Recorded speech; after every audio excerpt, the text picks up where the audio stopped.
오늘 우리에게 주신 하나님의 말씀은 베드로후서 1장 5절에서 7절 말씀과 요한일서 4장 20절에서 21절 말씀입니다. 그러므로 너희가 더욱 힘써 너희 믿음의 덕을, 덕의 지식을, 지식의 절제를, 절제의 인내를, 인내의 경건을, 경건의 형제의 우애를, 형제의 우애의 사랑을 더하라. 누구든지 하나님을 사랑하노라 하고 그 형제를 미워하면 이는 거짓말하는 자니 보는 바 그 형제를 사랑하지 아니하는 자는 보지 못하는 바 하나님을 사랑할 수 없느니라. 우리가 이 계명을 주께 받았나니 하나님을 사랑하는 자는 또한 그 형제를 사랑할지니라. 아멘. 아마 성경에서 이 사람들보다 경건한 사람이 아마 없을 것입니다. 이분들은 율법을 지키는데 매우 엄격했어요. 모세의 율법을 잘 지키는 것뿐만 아니라 또 조상들의 유전과 장로들의 전통까지도 지키려고 몸부림을 쳤던 사람들입니다. 하루에 3번씩 기도합니다. 아침, 점심, 저녁으로. 그리고 일주일에 2번, 이틀 이상을 금식하며 기도하는 것입니다. 또 안식일을 철저히 준수했고 또 11조도 하나님 앞에 온전히 드립니다. 여러분 참 대단한 경건 아닙니까? 여러분 말이 쉽지. 하루에 꼬박 3번씩 기도한다는 것, 일주일에 이틀씩을 이 금식 기도한다는 것, 여러분 여간 쉬운 일이 아니지 않습니까? 근데 이분들은 그렇게 신앙생활을 해왔어요. 얼마나 경건해요. 그러나 어찌된 영문인지 예수님은 이 사람들의 그 경건과 이 사람들의 그 믿음을 단 한 번도 칭찬해 본 적이 없습니다. 오히려 가증스럽다고, 외식한다고, 위선적이라고 책망을 하시는 거예요. 여러분 누굽니까? 바리새인들이거든요. 이는 바리새인들이 얼마나 경건했는지 이들은 말투 하나, 또 그들의 행동 하나, 입고 다니는 옷조차도 뭐 하나에서 10까지 머리끝부터 발끝까지 모든 걸 다 신경을 써가면서 완벽에 가까울 정도로 경건했던 사람들이 바로 바리새인들입니다. 이런 사람들이 왜 예수님께 책망을 받았을까요? 오히려 칭찬받아야 되는 것 아닙니까? 우리는 사실 그렇게 신앙생활 못하지 않습니까? 근데 왜 예수님께 책망을 받았느냐? 이분들에게 경건은 있었을는지 몰라도 이웃을 바라보는, 오늘 말씀으로 보자면 이 바리새인들에게는 형제 우애가 없었어요. 내 거룩함과 내 의로움만 있었지 다른 사람을 눈여겨보질 않고 다른 사람을 배려하는 마음이 없었으며 형제를 사랑하는 마음이 바리새인들에게 없었어요. 여러분 누가복음 18장에 보면 바리새인과 세리의 기도가 소개되고 있습니다. 바리새인이 이렇게 기도하고 있어요. 자, 18장 11절 12절 같이 읽어보겠습니다. 바리새인은 서서 따로 기도하여 이르되 하나님이여 나는 다른 사람들 곧 토색, 불의, 간음을 하는 자들과 같지 아니하고 이 세리와도 같지 아니함을 감사하나이다. 나는 일에 2번씩 금식하고 또 소득의 11조를 드리나이다 하고. 여러분 기도가 무엇입니까? 기도는 하나님과 내가 1대1로 하나님과의 관계에서 드리는 것인 줄 믿습니다. 여러분 기도할 때 다른 사람 신경 쓸 필요 있습니까? 없습니까? 신경 쓸 필요 없죠. 나하고 하나님과의 1대1 관계 속에서 기도하면 될 일인데 오늘 바리새인의 기도를 보십시오. 바리새인의 기도는 지금 누구하고 비교하고 있죠? 세리라는 사람하고 지금 자신의 기도를 비교하고 있는 거예요. 여러분 왜 비교한 겁니까? 나는 저 사람에 비해서 의로운 사람이라는 거지요. 나는 저 사람에 비해서 경건한 사람이라는 거지요. 나는 저 사람에 비해서 깨끗한 사람이라는 거지요. 반면 세리는 13절에 보니까 그가 어떻게 기도하느냐? 하나님, 나를 불쌍히 여겨 주십시오. 나는 죄인입니다. 이렇게 기도를 하고 있어요. 여러분 우리가 하나님께 기도할 때 나를 불쌍히 여겨달라고, 내게 은혜를 베풀어 달라고 기도할 때는 뭔가 지금 내 형편과 처지와 상황이 좀 딱해 있는 것 아닙니까? 우리가 딱한 사정이 있을 때 하나님께 불쌍히 여겨달라고 기도하지, 뭐 잘 되고 형통할 때는 나를 불쌍히 여겨달라는 기도 잘 안 나오잖아요. 그럼 지금 세리가 하나님 앞에 나를 좀 제발 불쌍히 여겨달라고, 나는 죄인이라고 이렇게 기도한 것은 그에게 말 못할 지금 사정이 있는 것이지요. 자, 그렇다면 바리새인은 이 세리의 기도를 듣고 있었을까요? 여러분 18장의 흐름을 보면 바리새인은 지금 세리의 기도를 듣고 있었어요. 그가 어떤 기도를 드리고 있는지를 알고 있었어요. 그러기에 바리새인이 내가 이 세리의 기도와 같지 않음을 감사하다라고 그렇게 이야기했던 것이지요. 자, 그렇다면 보세요.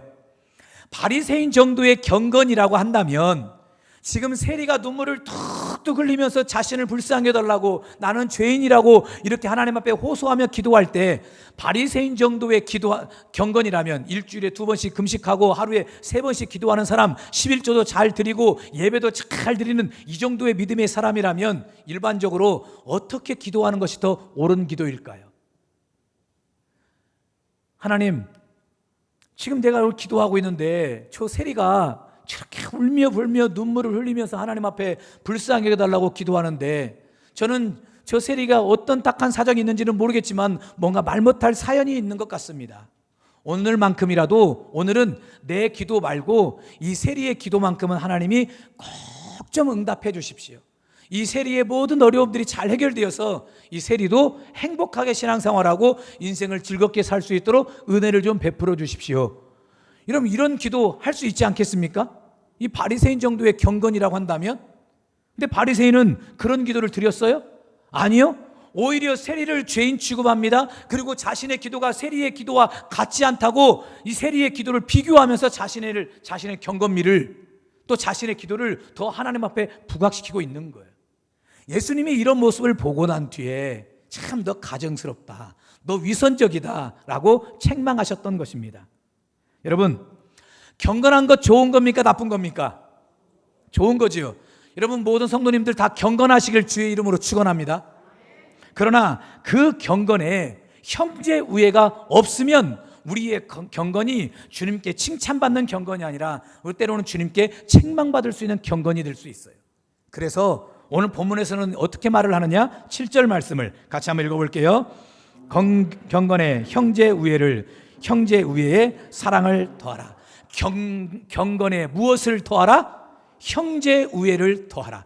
여기서 형제 우애라는 이 헬라어의 뜻이 무엇이냐면 형제의 사랑을 말하는 뜻입니다. 그래서 경건에 형제 우애를 더하라라는 이 말은 서로 형제처럼 소중하게 여기고 서로 사랑해라라는 그런 뜻이에요. 자, 그러면 본문에서 베드로는 왜 경건 위에 형제 우애를 더하라고 했을까요? 여러분, 이유는 의외로 간단합니다.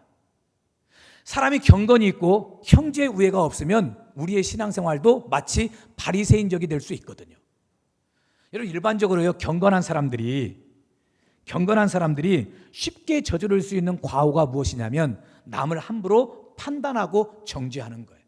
여러분, 우리 주변의 사람들도 보세요. 사람들 중에요, 의로운 사람들이 있습니까? 없습니까? 있어요. 의로운 사람들이 있어요. 착한 사람 참 많아요. 진짜 법 없이도 살 만한 그런 분들 많아요. 제 주변에도 그런 분들이 있어요. 제가 봐도 저는 법이 좀 있어야 되거든요. 저는 법이 좀 있어야 되는데, 근데 법 없이 살 만한 그런 착하고 의로운 분들도 계시더라고요.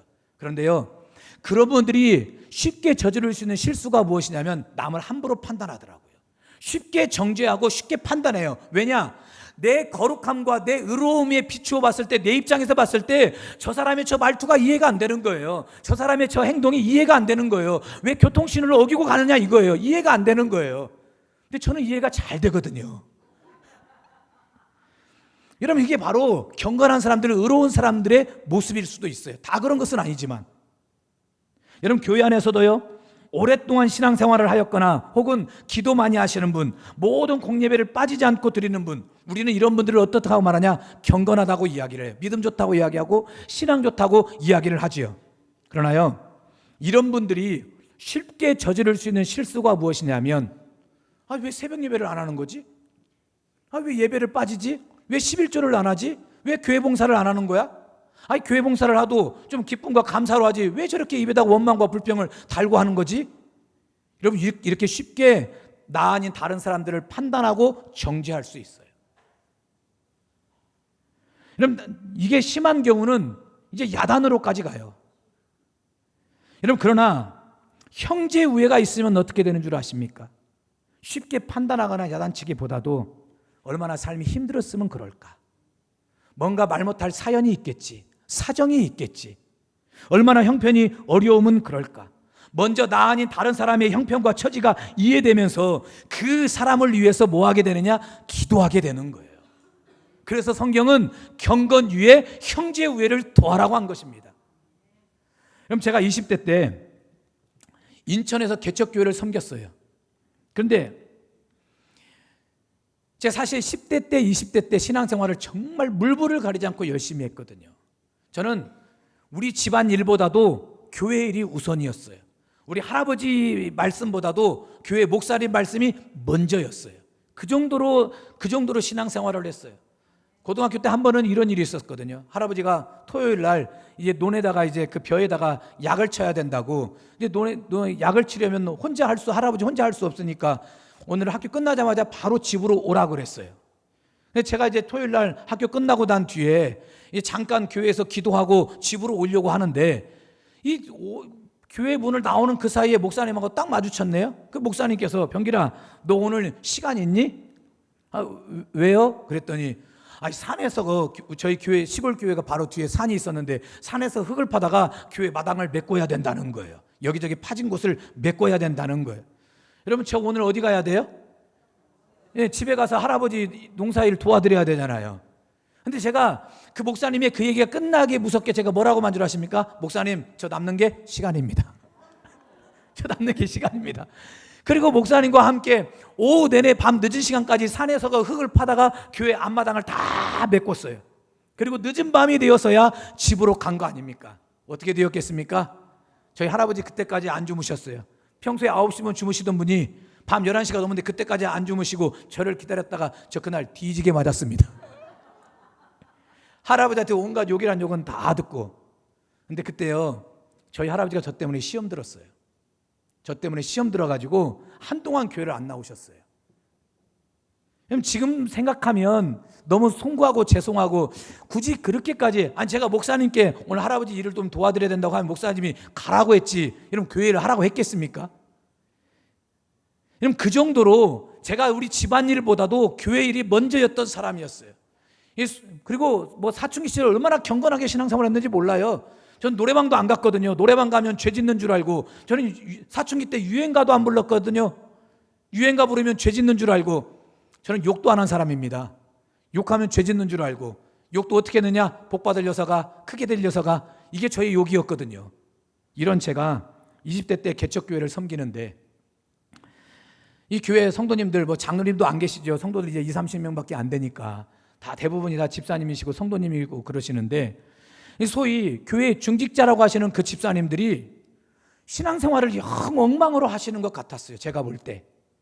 새벽 예배 안 드리는 것은 그렇거니와 수요일날 예배도 안 드려요. 금요일날 예배도 안 드려요. 주일날 딱 한 번만 와서 예배를 드리는 거예요.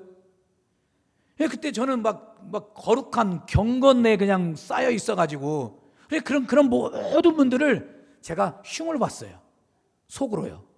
겉으로는 하지도 못하고 속으로 흉을 봤어요. 야, 저러고도 집사라고, 저러고도 또 누구라고, 또 저러고도 또 교회에 또 중직자라고, 또 저러고도 또 뭐라고.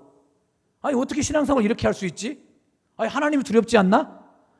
여러분, 매 주일마다 매 예배 때마다 성도들 한 사람 한 사람 보면 제 나름대로 판단하고 정죄하고, 저렇게 신앙생활하면 나중에 하나님 앞에 복을 받을 수나 있을까? 이렇게 판단하고 정죄했어요. 그렇게 몇 년이 지난 25살이 되었을 그때, 여러분 아시는 것처럼 제가 교회를 세우겠다고, 살려보겠다고 여러분 신대원을 포기하고 직장에 들어갔거든요. 직장에 들어가서 열심히 직장 생활하면서 일을 했는데, 여러분 저 그때 직장 생활하면서 일하는 그때에 새벽 예배를 몇 번 드렸느냐? 한 번도 드려본 적이 없어요. 그때는 제가 전도사였댔거든요. 전도사 때. 전도사는 목사 되겠다고 한 사람이지요. 그리고 교회 세우겠다고 물론 일을 했지만 새벽 예배 한 번 드려본 적 없지요. 어느 때는 수요일 날 빠졌지요. 어느 때 금요 예배도 빠졌어요. 주일날 한 번 포도시 예배 드리고, 여러분 그렇게 직장 생활을 했어요. 여러분 전도사면 믿음도 좋고 신앙도 있고, 또 저는 또 얼마나 하나님 앞에 열심히 내달렸던 사람입니까? 그러면은 저 정도의 믿음이면 여러분 순교적 각오를 하고 새벽 늦게까지 일을 해도 한두 시간 자고 나서 새벽 예배 일어나서 하나님 앞에 새벽 기도해야 되는 거 아닙니까? 수요일 날 예배도 또 금요 예배도 빠지면 안 되는 것 아닙니까? 그것도 전도사님이. 근데 저는 빠지게 되었거든요. 새벽 예배는 도저히 못 나가겠더라고요. 너무 피곤해가지고 일어나지를 못하는 거예요. 그리고 수요일 날도 금요일 날도 야근 있다고 늦게까지 일하니 예배를 드릴 수가 없었던 것이지요. 여러분, 그 시절 제가 무엇을 본 줄 아십니까? 지금까지 수많은 성도들과 수많은 사람들을 판단하고 정죄했던 저의 죄를 봤어요. 성도들이 일하면서 새벽 예배 드리고 일하면서 예배하고 일하면서 주님을 섬기고 11조하는 것이 얼마나 귀하고 소중한 일이었는데, 전도사인 나도 일하면서 보니까 나도 그렇게 예배 생활 제대로 못할 때도 있고 나도 그렇게 못할 때가 있는데, 내 알량한 그 견건 가지고, 내가 알량하게 신앙생활하는 그 모습 가지고 지금까지 수많은 사람들을 판단하고 정죄하고 살아왔구나. 그리고 하나님 앞에 얼마나 많은 회개를 주님 앞에 드렸는지 모릅니다. 정말 수백 번도 더 드렸을 거예요. 나를 용서해달라고, 남들을 쉽게 판단하고 정죄했던 것들 용서해달라고. 여러분, 제가 아마 그때 그 경험이 없이 그때 그 경건의 모습을 지금까지 계속 가지고 왔더라면 저는 아마 우리 성도들 지금도 수없이 판단하고 정죄했을 거예요. 그러나 저는 우리 성도들 그 누구도 판단하지 않습니다. 정죄하지를 않아요. 오히려 여러분이 더 소중하고 귀하게 보이는 거예요. 여러분, 한 일주일 동안 직장에서 이 모양 저 모양으로 시달리다가 오늘 주일날 이렇게 예배드린 여러분의 모습이 저는 너무너무 사랑스러워요. 여러분의 믿음과 신앙이 존경스러워요. 거기에다가요, 그냥 예배만 드리는 것이 아니라 새벽 예배 드려요, 수요 예배 드려요, 금요 예배 드려요, 또 하나님 앞에 11조 예물 드리지요, 또 여러 가지 예물 드리지요, 또 더 나가서 교회에서 또 이 모양 저 모양으로 봉사하지요. 여러분, 그러기가 쉬운 일이 아니지 않습니까? 그럼에도 불구하고 하나님이 내게 주신 사명과 소명이 있다고, 또 내게 주신 은혜가 있다고 그 감격으로 봉사하고 섬기는 성도들이 얼마나 사랑스러운지 몰라요. 너무너무 귀하고 소중해요. 여러분, 저는 목사이기 때문에, 목사니까 교회에서 살아야 되니까 새벽 예배 드려야 되겠지요. 예배 드려야 되겠지요. 저는 목사니까 그렇게 살아야 되는 것이 당연한 것이겠지요. 그러나 우리 성도들은 일주일 동안 직장 나가서 일하고 사회에서 일하고 이 모양 저 모양으로 시달렸다가 예배 드리고 또 기도하고 또 하나님 앞에 예물 드리고, 얼마나 귀한 것인지 몰라요. 얼마나 소중한 믿음인지 몰라요. 그래서 여러분들이 사랑스럽게 보이는 거예요. 여러분의 이 예배드리는 이 모습조차도 저에게는 감사로, 기쁨으로 보이는 거예요. 물론 목회를 하다가 보면은 아쉬운 부분이 느껴질 때가 있죠. 여러분을 보면서도, 성도들을 보면서도 아쉬운 부분이 저에게 생각될 때가 있죠. 그러나 단 한 번도 저는 정죄해 본 적이 없어요. 판단해 본 적이 없습니다. 오히려 뭐 하는 줄 아십니까? 기도해요. 하나님, 제가 볼 때 우리 아무개 집사님이 지금 예배를 빠지면 안 될 것 같은데, 하나님 앞에 기도해야 될 것 같은데 지금 예배를 못 드리고 기도를 못 하고 있어요. 하나님, 환경을 좀 바꿔주세요. 예배 드릴 수 있는 환경으로, 기도할 수 있는 환경으로 하나님이 제발 그 환경을 바꿔주세요. 혹여나 믿음이 없어서 예배를 못 드리고 믿음이 없어서 하나님 앞에 11조를 못 드린다면 믿음을 주셔서라도 예배를 드리고 기도하고 11조 할 수 있는 그 믿음을 주님께서 허락해 주세요. 제발 우리 아무개 집사님, 우리 아무개 성도님을 하나님이 회복해 주시고 살려주세요. 여러분, 저는 그렇게 기도하는 거예요. 여러분, 성경이 우리에게 경건 위에 형제 우애를 더하라고 한 이유가 바로 여기에 있었던 것입니다. 저도 경건이 있을 때가 있었지요. 경건만 있다 보니까, 경건이 있고 형제 우애가 없다 보니까 그것으로 얼마나 많은 사람을 정죄하고 판단했는지 몰라요. 그러나 감사하게도 지금 하나님은 제 마음속에 형제 우애를 허락해 주셨어요. 그러니 그 경건 위에 형제 우애가 있다 보니까 여러분 한 사람 한 사람이 긍휼히 여겨지고 때로는 불쌍히 여겨지고 여러분이 참 고맙고 감사하게 느껴지고, 그래서 아쉬운 부분이 있다면 하나님 앞에 더 기도하게 되고, 좋은 부분이 있다면 더 박수 쳐주고 더 칭찬하게 되고 더 격려하게 되더라고요. 그러므로 사랑하는 성도 여러분, 오늘 저와 여러분 모두 경건 위에 형제 우애를 더해야 될 줄 믿습니다.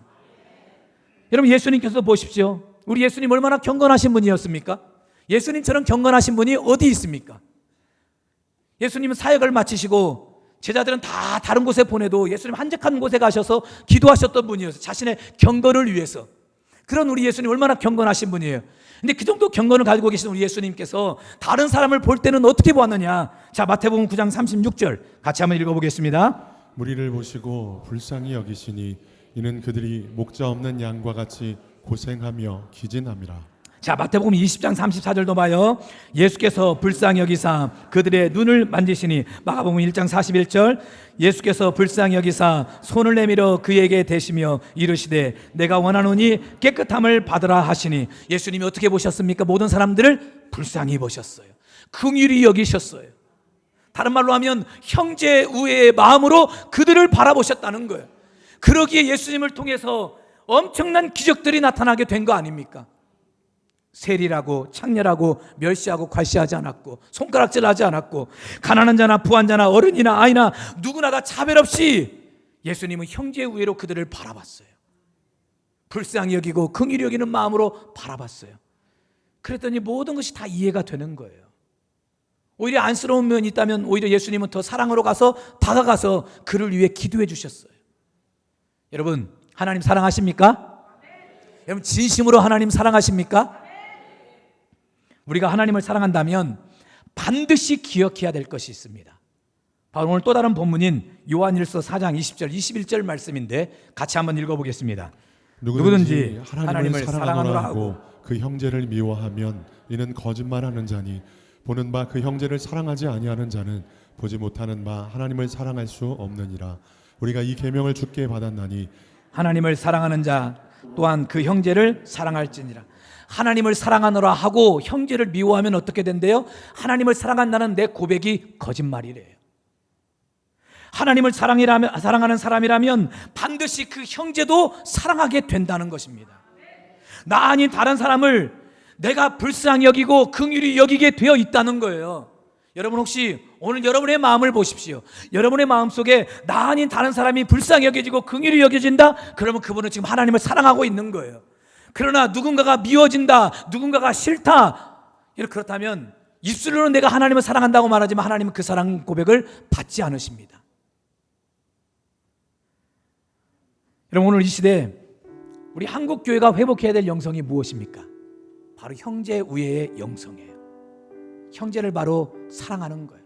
나 아닌 다른 사람을 내 형제, 친형제처럼 소중하고 사랑하게 여기는 거예요. 여러분, 오늘 우리 교회가, 오늘 저와 여러분들이 하나님 앞에 진정으로 회복해야 될 영성이 무엇입니까? 바로 형제 우애의 영성인 줄 믿습니다. 여러분, 자녀도 불쌍히 여겨주십시오.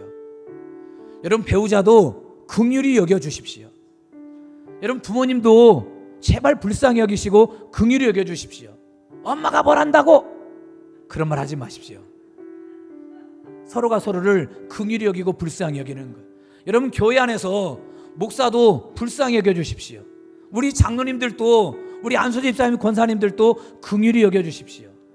교회 안에 귀한 직분을 갖고 중직자로서 사명 감당한다는 것이 결코 쉬운 일이 아닙니다. 만만치 않은 일입니다. 자, 어느 보면은 우리 장로님들이나 우리 중직자들 보면 어느 때 그냥 잘해야 본전인 거예요. 조금 뭐 하면은 왜 그러냐고 그러지요. 이 중직자로서의 사명 감당하는 게 보통 일이 아니거든요. 진짜 예수님 때문에 하는 것이고 교회 때문에 하는 것이고 성도들 때문에 하는 것이지요. 그런 우리 장로님들, 우리 권사님들, 안수집사님들, 우리 교회 각 기관의 기관장님들, 임원들, 모든 분들 다 긍휼히 여겨주시고 불쌍히 여겨주시길 바랍니다. 성도들도 마찬가지입니다. 성도들도 여러분, 살면서 일주일 동안 세상에 살면 얼마나 힘들고 어려웠습니까?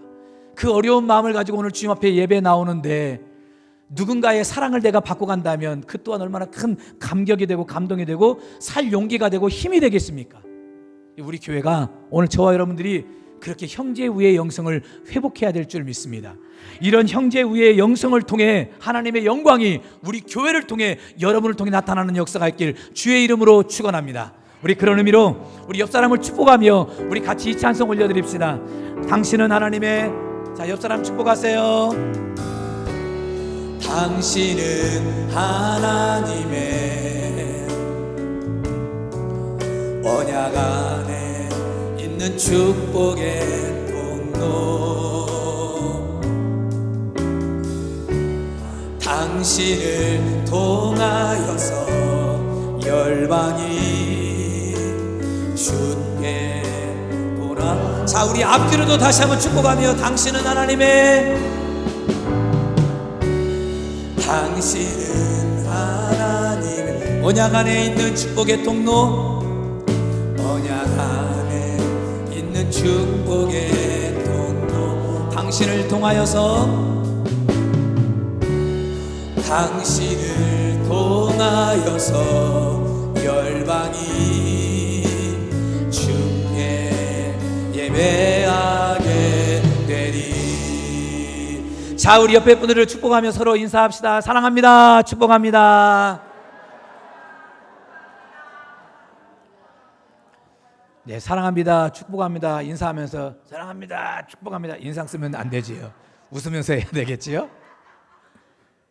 자, 마지막으로 그렇다면 형제 우애가 얼마나 위대한 일을 만들어내는지 마지막 한 가지 이야기만 좀 드리고 오늘 설교를 좀 마치려고 합니다. 성경 빌레몬서를 보면 오네시모라는 노예가 소개되고 나옵니다. 오네시모는 노예이면서 그 당시 이 빌레몬 집사님의 가정의 노예였습니다. 여러분, 오네시모가 노예 생활이 얼마나 힘들고 어려웠는지 한날은 이 빌레몬 집사님의 그 집에서 돈을 훔쳐다가 도망을 가버렸어요. 로마로 도망가면 자신을 알아보는 사람도 없을 것이고 자신이 그곳에서 자유인으로 살겠다 싶어가지고 돈을 훔쳐 로마로 도망갔어요. 근데 세상은 참 넓고도 좁습니다. 로마로 도망을 갔는데 거기서 누구를 만나느냐면 오네시모가 바울을 만나요. 사도 바울을 만나고 바울이 전한 복음을 통해서 이 오네시모가 변화가 되었어요. 이러면 오네시모가 바울의 사역을 얼마나 물심양면으로 도왔는지 모릅니다. 전도 가면은 전도 따라가지요. 또 여기저기 목회 현장들을 따라다니면서 바울을 도왔던 사람이 바로 오네시모였어요. 그런데 그렇게 말씀을 들으면 들을수록 또 자신의 마음에 은혜가 임하면 임할수록 한쪽 마음이 좀 불편한 거예요. 누가 생각이 날까요? 이 빌레몬 집사님의 생각이 나는 거예요. 내가 빌레몬 집사님의 가정의 종이었는데, 노예였는데, 또 바울 사도 앞에서도 내가 내 신분을 숨기고 이렇게 사는 것이 영 마음이 너무 불편한 거예요. 그래서 바울 사도에게 말합니다. 바울 사도님, 사실은 제가 노예입니다. 종입니다. 아주 천한 사람입니다. 저는 빌레몬 집사님의 가정에 저는 노예였고 종이었습니다. 그러나 내가 주인집에서 돈을 훔쳐다가 이 로마로 도망온 나는 죄인입니다. 이런 내가 다시 주인집에 돌아가서 내 죄를 고백하지 않고서는 도저히 내 마음에 견딜 수가 없겠습니다. 저는 다시 주인의 집으로 돌아가겠습니다. 여러분, 그 당시 노예가요, 추노꾼들에 의해서 붙잡혀서 다시 집으로 돌아오든지 아니면 자기 발로 집으로 돌아오든지, 그럼 주인들은 다시는 도망 못 가도록 얼굴에 화인을 찍어버립니다. 그럼 얼굴에 화인 찍힌 그 얼굴로 어디를 도망가겠어요? 여기다가 화인을 찍어버리니 이 도망을 못 가거든요. 평생 노예로 살아야 되는 거예요. 그럼에도 불구하고 그 모든 것을 감수하고서라도 빌레몬의 집으로 다시 돌아가겠다는 겁니다. 근데 사람이 참 죽으라는 법이 없는 것이, 빌레몬이 누구냐? 바울이 전도해서 예수 믿게 하고 집사로 만들어서 교회 일꾼으로 세운 게 바로 빌레몬 집사예요. 이 바울이 그 이야기를 딱 듣는 순간, 누구라고? 빌레몬 집사의 노예였어? 그래? 걱정하지 말아라. 그리고 바울이 빌레몬에게 편지를 한 통 써서 보내는데 그게 바로 빌레몬서입니다. 내용은 의외로 간단합니다. 사랑하는 빌레몬 집사님, 내가 그대에게 부탁이 하나 있습니다. 그대의 집에 있었던 이 오네시모라는 종이 아마 돈을 훔쳐다가 도망간 것 같은데 이 로마에 와서 나를 만나게 됩니다. 그리고 이가 복음을 듣고 완전히 새로운 사람으로 변화가 되었습니다. 내 복음사에게 얼마나 참 여러 많은 섬김과 수고를 했는지 모릅니다. 빌레몬 집사님이 나를 봐서라도 이 오네시모를 용서해 주십시오. 아니, 용서하는 걸 뛰어넘어서 이 오네시모를 자유인으로 만들어 주십시오. 그러면 이 오네시모가 하나님 앞에 아주 귀하게 쓰임받는 일꾼이 될 것입니다. 바로 이런 내용이 바로 빌레몬서예요. 빌레몬이 바울 사도의 이 편지를 받고는 이 오네시모를 용서해 준 것뿐만 아니라 자유인으로 선포해 줍니다. 그리고 자신의 노예 계약서를 다 그 자리에서 찢어버렸어요. 당신은 이제 자유인입니다. 그리고 가장 먼저 한 일이 무엇인 줄 아십니까? 빌레몬을, 이 오네시모를 자신의 식탁에 앉혔어요. 그리고 자신의 식탁에 앉혀서 이 빌레몬과 오네시모가 함께 밥을 먹었어요. 여러분, 노예가 어떻게 주인의 식탁에서 밥을 먹을 수 있어요? 불가능한 일이에요. 그럼에도 불구하고 빌레몬은 그렇게 사랑을 베풀어 준 거예요. 여러분, 그 오네시모가 훗날 어떤 사람이 된 줄 아십니까? 에베소 교회의 감독이 됩니다. 여러분, 에베소 교회는 오늘 제가 말씀드린 오늘날 우리 한국으로 보자면 여의도 순복음교회 같은 거예요. 소아시아 지역에서 제일 큰 교회가 바로 에베소 교회였고 수천 명이 모이는 교회였어요. 그런 교회의 담임 목사님이 되었어요. 저게 바로 오네시모예요. 여러분, 그리고 빌레몬 집사님은 그 오네시모 교회, 에베소 교회의 집사로서 이 오네시모 목사님을 잘 섬기는 평신도 사역자가 됩니다. 여러분, 더 나아가서요, 이 오네시모의 사건으로 인해서 여기저기서 이제 주인들이 막 노예들을 막 풀어주고 자연으로 막 선포하기 시작합니다. 그 일을 통해서 그 유명한 폴리갑이 노예에서 해방을 받아가지고 훗날 서문학교의 감독이 되고, 또 이그나티우스라는 아주 유명한 분이 계시는데 바로 저분인데, 저분도 노예 출신이거든요. 저분이 주인으로부터 해방을 받아가지고 훗날 안디옥 교회, 그럼 안디옥 교회가 얼마나 좋은 교회입니까? 세계 선교를 감당했던, 선교에 열심히 했던 교회가 안디옥 교회였거든요. 그 안디옥 교회의 감독이 돼요. 참 얼마나 여러분 아름다운 스토리입니까? 여러분, 우리나라에서도 이런 사건이 있지 않았습니까?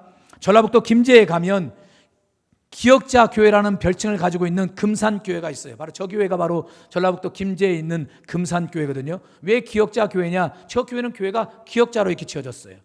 그래서 기역자 서로 이제 맞닥뜨린 그 모서리에 이렇게 강대상이 있고, 그 옛날 선교사님이 우리나라는 남녀 7세 부동석이라고 했잖아요. 남녀가 어떻게 같이 한 자리에 있습니까? 그러니 남자들은 오른쪽에서 예배를 드리고 여성분들은 왼쪽에서 예배를 드리고 가운데는 휘장이 쳐져 있어요. 그래서 선교사님이 설교를 할 때 어떻게 하느냐? 이쪽을 봤다가 또 이쪽을 봤다가 이렇게 선교사님이 설교를 하는 거예요. 그래서 기역자 교회거든요.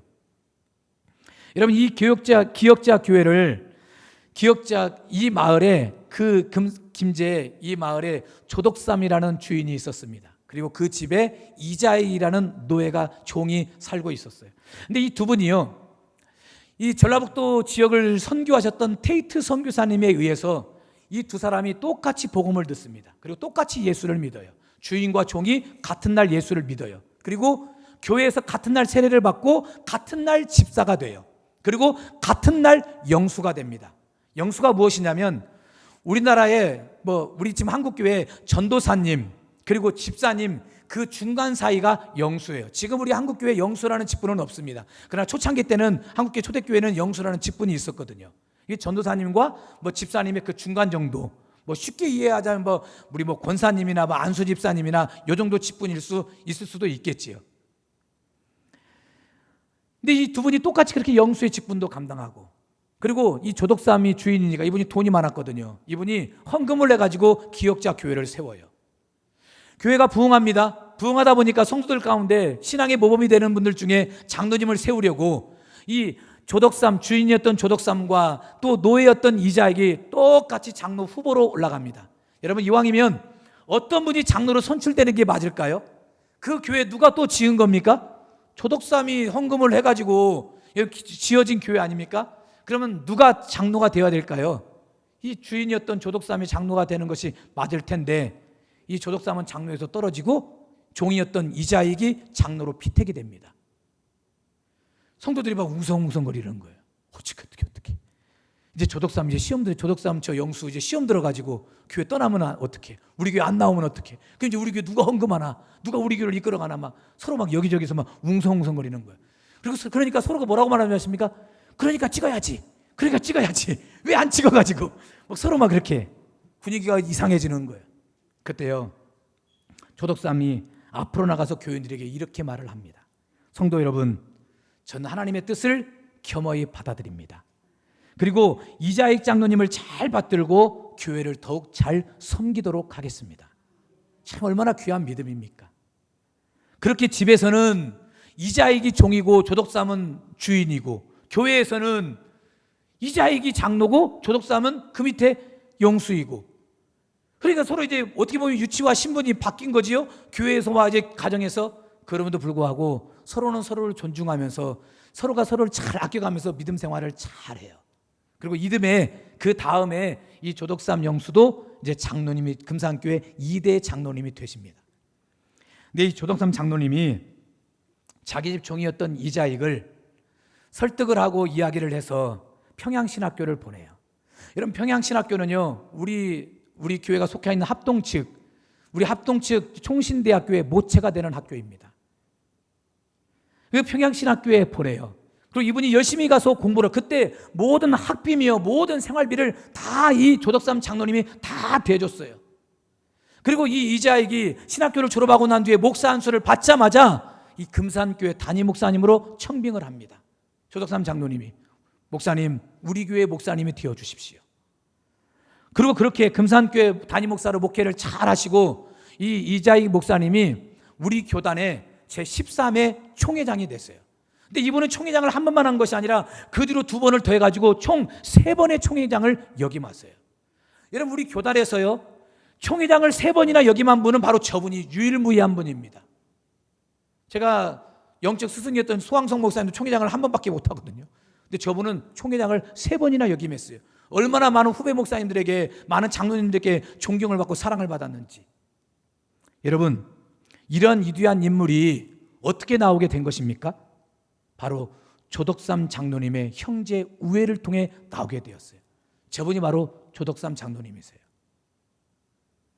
자신의 집에 노예였다고, 종이었다고 괄시하고 멸시하지 않고 그리스도의 사랑으로 그분을 섬기고 사랑하고, 더 나아가서 목회자까지 만들어서 자기가 섬기는 교회 담임 목사님으로 청빙하고, 그리고 목사님의 모든 사역을 물심양면으로 돕고, 이럼 지금까지도 한국 교회 안에 절대 깨질 수 없는 불멸의 스토리를 만들어내었어요.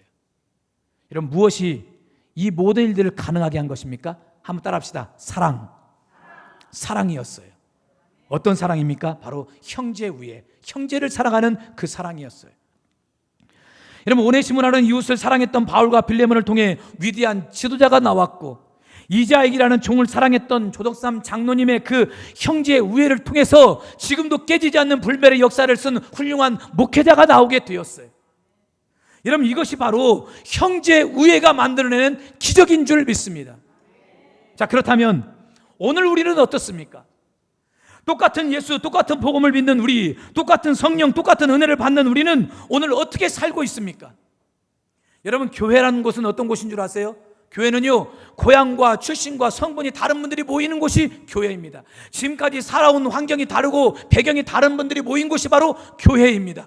서로 이름도 다르고 성도 다르고 배경도 다 다른 분들이 모인 곳이 바로 교회입니다. 근데 그렇게 교회 안에 모여서 예수 그리스도 안에서 한 식구가 된 곳이 바로 교회예요.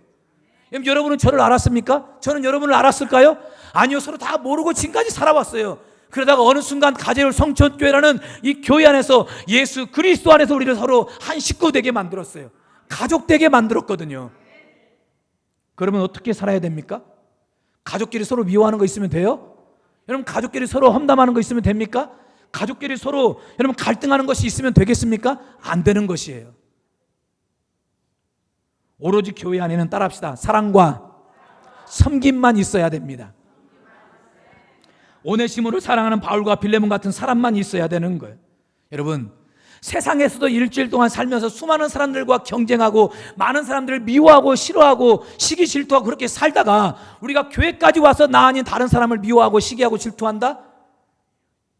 여러분, 그런 마음으로 우리가 하나님 앞에 예배드린다? 하나님이 오실 때 우리를 얼마나 안타깝게 여기실까요? 여러분, 우리 교회가 그렇다는 거 아닙니다. 우리 교회는 얼마나 훌륭한 교회인지 몰라요. 형제 우애가 넘치는 교회예요. 아멘입니까? 그러므로 사랑하는 성도 여러분, 오늘 저 여러분 모두 오네시모를 사랑하는 자들이 되시기를 주의 이름으로 축원합니다. 우리 교회는 오네시모를 사랑하는 교회, 형제 우애가 넘치는 교회가 되어야 될 줄 믿습니다. 여러분, 교회는요, 큰 교회라고 좋은 교회가 아닙니다. 그러면 작은 교회가 좋은 교회냐? 그것도 아니에요. 어떤 교회가 좋은 교회냐? 바로 하나님을 사랑하고 형제 우애가 넘치는 성도들이 많은 교회가 바로 좋은 교회인 줄 믿습니다. 이런 교회와 성도들에게 하나님께서 반드시 그들의 삶을 책임져 주세요. 그리고 복을 주시는 거예요. 여러분, 왜 그런 줄 아세요? 형제를 사랑하는 이 사랑을 예수님은 자기에게 한 것이라고 생각하시기 때문에 그래요. 이런 마태복음 25장에 보면 이런 말씀이 있어요. 자, 35절 36절 같이 한번 읽어볼게요. 내가 줄일 때에 너희가 먹을 것을 주었고 목마를 때에 마시게 하였고 나그네 되었을 때에 영접하였고 헐벗었을 때에 옷을 입혔고 병들었을 때에 돌보았고 옥에 갇혔을 때 와서 보았느니라.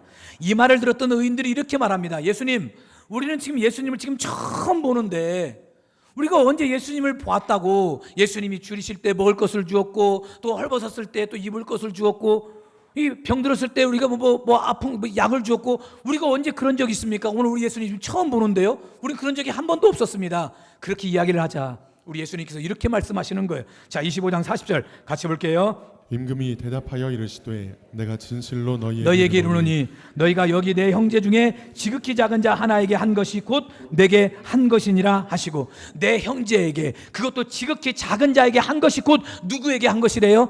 예수님께 한 것이래요. 하나님께 한 것이라는 거예요.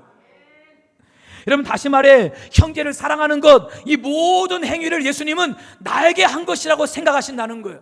내가 다른 형제를 위해 기도하는 것, 내가 누군가를 위해 중보 기도하는 것, 내가 누군가를 사랑하는 것, 아껴주고 때로는 경청과 격려와 칭찬과 아낌없는 그런 말을 하는 것, 내가 누군가를 소중하게 여기는 것, 사랑하는 것, 이 모든 것들을, 심지어는 어린 소자에게 물 한 모금 떠준 것까지라도 그 예수님은 그 모든 것들을 자기에게 한 것으로 여기신대요. 그리고 이런 자들을 어떻게 하신다는 것이냐? 마태복음 25장 34절 같이 읽어볼게요. 그때 임금이 그 오른편에 있는 자들에게 이르시되 내 아버지께 복받을 자들이여 나와 창세로부터 너희를 위하여 예비된 나라를 상속받으라. 형제 우애를 잘한 자들을 향해 하나님이 뭐라고 말씀하시느냐? 이 복받을 자들이여 라고 말. 복받을 자들이여. 그리고 어떤 복을 주십니까? 창세로부터, 이미 이 땅이 만들어지기 전에서부터 하나님이 예비해 놓으신 그 엄청난 상속, 그 엄청난 축복을 그들에게 베풀어 주신다는 거예요. 사랑하는 성도 여러분, 오늘 우리 교회가 형제 우애가 넘치는 교회가 될 줄 믿습니다. 우리 한국교회가 다시 형제 우애가 넘치는 영성을 회복할 줄 믿습니다. 오늘 저와 여러분 또한 나 아닌 다른 사람을 더 사랑하고 소중하게 여기고 섬기는 형제 우애가 넘치게 될 줄 믿습니다. 이런 사랑을 통해서 우리 교회가 복을 받고 오늘 저와 여러분 모두가 복을 받아 하나님 앞에 큰 영광 돌리는 역사가 있길 주의 이름으로 축원합니다. 아멘.